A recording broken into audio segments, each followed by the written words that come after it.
Bruno. Très rapidement, je voulais parler d'un sujet parce que les internautes nous ont demandé de revenir sur une séquence diffusée sur CNews, une séquence déjà entrée dans l'histoire, non pas du journalisme, mais de la gastronomie apparemment. La chaîne a contacté lors de sa matinale un certain Bruno. Alors Bruno ne parle ni de géopolitique, ni d'économie, ni de sécurité. Bruno parle d'un danger bien plus grave, le halal. On regarde cet extrait. J'ai cuisiné un gigot d'agneau un soir et de l'avis de tout le monde, il était moins goûteux et plus sec que d'habitude. Et un des invités musulmans nous a confirmé qu'il s'agissait plus que très probablement d'un gigot halal.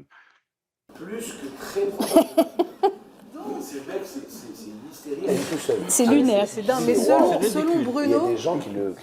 la France serait devenue un immense traquenard culinaire. On y consommerait de la viande halal sans le savoir. La preuve, un gigot d'agneau sec et sans goût cuisiné par le chef Bruno Etchebest lui-même.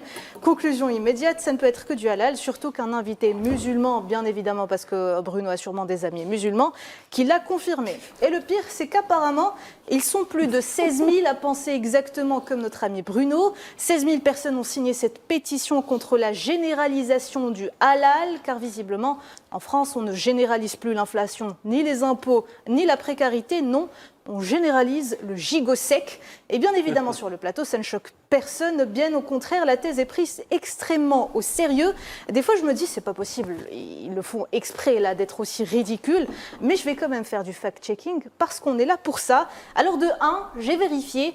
Il n'existe aucun complot de gigot halal imposé en douce aux Français. De 2, une viande sèche, c'est souvent dû à une mauvaise cuisson. Ça n'a absolument aucun rapport avec la religion. Et de 3, et là c'est une grande amatrice de viande qui vous le dit, le halal ne modifie ni le goût ni la texture, sauf peut-être dans l'imaginaire de certains plateaux télé. Mais au fond, plus sérieusement, cette séquence n'est pas absurde par hasard. Au contraire, elle sert à fabriquer une peur quotidienne, intime, domestique. Le message est clair, même ce que vous mangez devient suspect, même votre assiette serait islamisé selon CNews.